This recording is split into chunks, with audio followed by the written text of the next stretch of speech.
Medina Pipulbaria বাজার মুক্ত মঞ্চ সভাপতি সাহেব আলহাজ মোহাম্মদ মহিদুল আলম মাস্টার, বিশিষ্ট সমাজ সেবক, প্রধান অতিথি অধ্যক্ষ মাওলানা মোহাম্মদ শাহিনুর আলম, প্রধান বক্তা সারা বাংলার আলোড়ন সৃষ্টিকারী হযরতুল আল্লাম হযরত মাওলানা মুফতি আমির হামজা কুষ্টিয়া এবং দ্বিতীয় তৃতীয় আরো অনেকেই বক্তা আছেন আমার পূর্বে, যেনারাই কথা বলেছেন।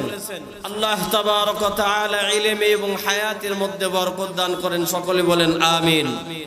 কথা সংক্ষিপ্ত, যতটুকু কথা হবে এতটুকু আমি নিজেও আলোচনা করব, নিজেও আমল করব এবং আপনারাও আমল করার জন্য চেষ্টা করবেন ইনশাআল্লাহ। আমি সূরাতুল আহজাবে এবং আরেকটি আয়াতে কারিমা তেলাওয়াত করেছি, নবী আলাইহিস সালাতু ওয়াস সালামের দীর্ঘ হাদিস থেকে হাদিস পড়েছি। আয়াত ও হাদিসকে সামনে রেখে মুফাসসিরিনে কেরাম এবং মুহাদ্দিসিনে কেরামদের ব্যাখ্যাগুলো আমি আপনাদেরকে আবৃত করে শোনাবো, শুনবেন তো ইনশাআল্লাহ? হ্যাঁ, তাহলে আমার সাথে একটা তাকবীর দেন, লিল্লাহি তাকবীর, লিল্লাহি তাকবীর। আল কোরআনের আলো, আল হাদিসের আলো। আলহামদুলিল্লাহ, গোটা 16টি বছর এই দেশের ভিতরে জুলুম অত্যাচার, এই দেশের ভিতরে ওলামায়ে কেরামদের কোরআনের কথা বলতে গিয়ে হাজারো বাধা দিয়েছে জালিমের দলগুলো। জালিমের দলগুলো এই মাইক, এই মাহফিলের স্প্যান্ডেল থেকে মাইক কেড়ে নিয়েছে কোরআনের কথা বলতে গিয়ে। ওই আবু জেহেল, আবু লাহাব আমার নবী যখন দাওয়াতের কাজ করতে গিয়েছেন, আবু লাহাব একদল যুবকদেরকে লেলিয়ে দিয়েছে, এই যুবকের দল যাও, সে পাগল, সে উন্মাদ, সে গণক, তাকে প্রতিহত করো। বেঈমানের ওই যুবক দলগুলো নবীকে পাথর মেরেছে, থুতু মেরেছে। ওই রকম এই জালিম গোটা 16টি বছর আবু জেহেল এবং আবু লাহাবের কাজগুলো করে দেখিয়ে দিয়েছে যে আমরা বড় জালিম, ঠিক কিনা জোরে বলেন? আজ দেশ স্বাধীন, দেশ স্বাধীন হয়ে গেছে,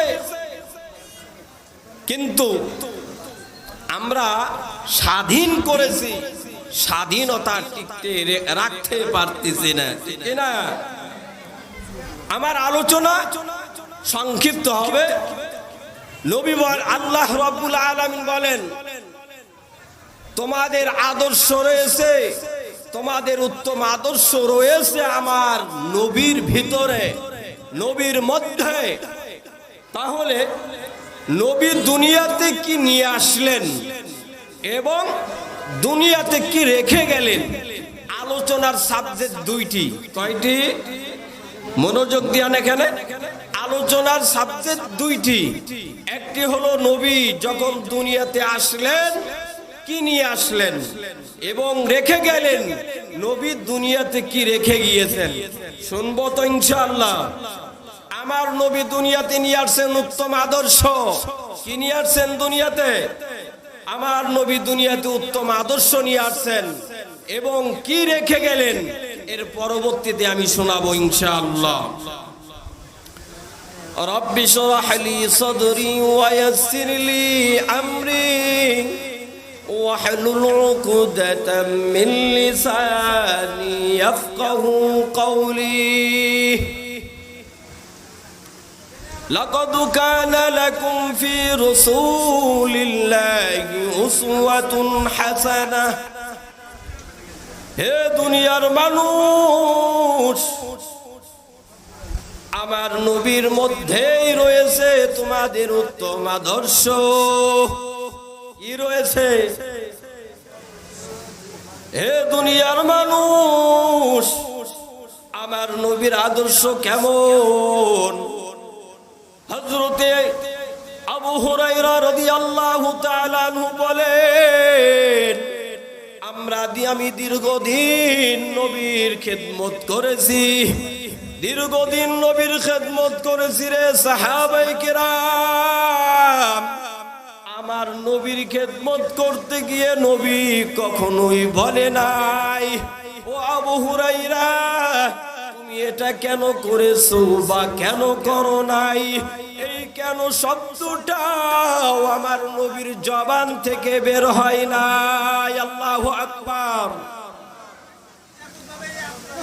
আমার নবীর আদর্শ কেমন? আমার নবী আলাইহিস সালাতু ওয়াস সালাম দাওয়াত দিতে যাইতেছেন, একদল বেঈমান নবীর দিকে থুতু মারে, ঢেল মারে, আমার নবীর দিকে পাথর নিক্ষেপ করে। তারপরেও আমার নবী তাদেরকে কিছুই বলে না, বদদুয়াও দেয় না, বরং হেদায়েতের দোয়া করে। আমার নবীর কেমন আদর্শ ছিল রে ভাই! আমার নবীর আদর্শ, আমার নবী কখনো বেঈমানদের বেঈমান বলে গালি দেয় নাই। আমার নবী রাস্তায় চলতেছেন, এক বেঈমান তার রুমাল দিয়ে নবীর গলায় পেঁচিয়ে মেরেছে টান, নবীর জিহ্বাটা বের হয়ে গেছে। নবীকে যখন রুমালটা ছেড়ে দিয়েছে, নবী বলতেছেন বাবা তুমি ব্যথা পেয়েছো নাকি, ব্যথা পেয়েছো নাকি? তারপরেও নবী আমার তাকে কিছুই বলে না। কেমন আদর্শ ছিল আমার নবীর! ওই যে তায়েফের জমিনে দাওয়াতের কাজ করতে গিয়েছেন আমার নবী, দাওয়াতের কাজ করতে গিয়েছেন, কেউ যখন দিন মানে নাই, আমার নবী আসতেছেন বাড়ির দিকে রওয়ানা। ওই সময় কিছু বেঈমানের দলগুলো একদল যুবকদেরকে লেলিয়ে দিল, যাও নবীকে আঘাত করে। হযরতে নবী আলাইহিস সালামের সাথে ছিল যায়েদ বিন হারেসা। যায়েদ বিন হারেসা বলে আমার নবীকে যখন সামনে থেকে পাথর দিয়ে আঘাত করে, আমি সামনের দিকে যাই, বেঈমানগুলো আমার নবীকে পিছন থেকে পাথর দিয়ে আঘাত করে। আমি যখন পিছন দিকে যাই, আমার নবীকে পিছন থেকে তারা পাথর দিয়ে আঘাত করে। যখন আমি ডাইনে যাই, বাম থেকে পাথর দিয়ে আঘাত করে আমার নবীকে। এইভাবে আঘাত করতে করতে নবীর রক্ত তার শরীর থেকে ঝরিয়ে দিল। এমন সময় জিবরাইল হাজির। জিবরাইল আলাইহিস সালাম এসে নবীকে বললেন ইয়া রাসূলুল্লাহ, আপনি অর্ডার দেন ওই তাইয়েফের দুই পাশে দুই পাহাড় একত্র করে তাদের পিছে জমিনের সাথে মিশিয়ে দেই। আমার নবী বলে না ও জিবরাইল, দরকার নাই, আল্লাহর কাছে বলো আল্লাহ তাদের যেন হেদায়েত দেয়। সুবহানাল্লাহ, জোরে বলেন। আমার নবীর আদর্শ বেঈমানের মতন যে প্রতিশোধ নিব, এই প্রতিশোধ নেওয়ার নবীর আদর্শ নয়। নবীর আদর্শ হলো বেঈমানের জন্য নবী এই জমিন থেকে দোয়া করবেন, আল্লাহ আসমান থেকে ফয়সালা করবেন, হয়তো হেদায়েত না হলে ধ্বংস। ঠিক কিনা জোরে বলেন।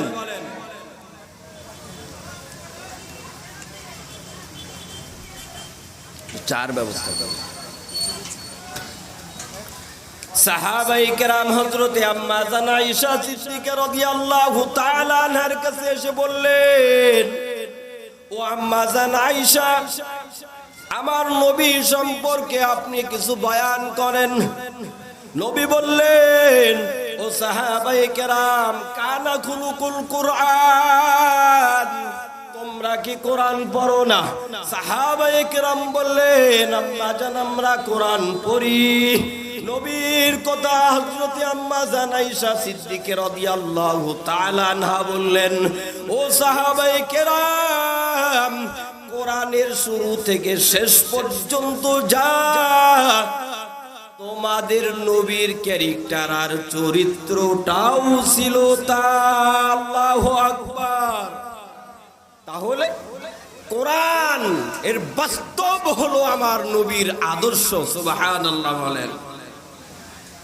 এ মুসলমান, একদল সিরাত আর মিলাদ নিয়ে বড় গ্যামজাম লাগায়া দেয়। একদল বলতেছেন সিরাতে লাথি মারো, মিলাদ কায়েম করো। নাউজুবিল্লাহ, জোরে বলেন। এই সিরাত হলো কোরআন শরীফ। সিরাত কি? সিরাত হলো কোরআন শরীফ। এ আমরা মিলাদের বিরোধী নয়, আমরা মিলাদ তো মানবই, নবীর জন্ম অবশ্যই মানব। ওই বেঈমানের দলগুলো নবীর জন্মে খুশি ছিল, কিন্তু আবু লাহাব, আবু জেহেল, উতবা, সাইবা নবীর সিরাতে বড় দুশমনি করেছে। সিরাত মানা ফরজ আর মিলাদ মানা হলো মুস্তাহাব। এ নবীর মিলাদে অনেক খুশি, এ নবীকে অনেক ভালোবাসে, অনেক ভালোবাসে, নবীর জন্য ইশকের গান গায়। কিন্তু তাকাইয়া দেখেন ওই মানুষের মুখে পর্যন্ত দাড়ি নাই। আছে?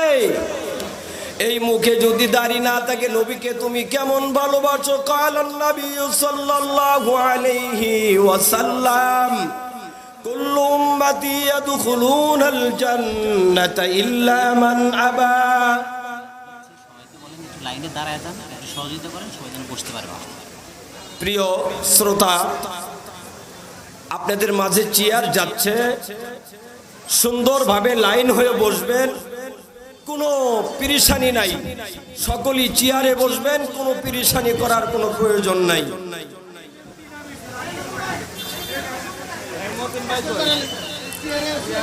আল্লাহ,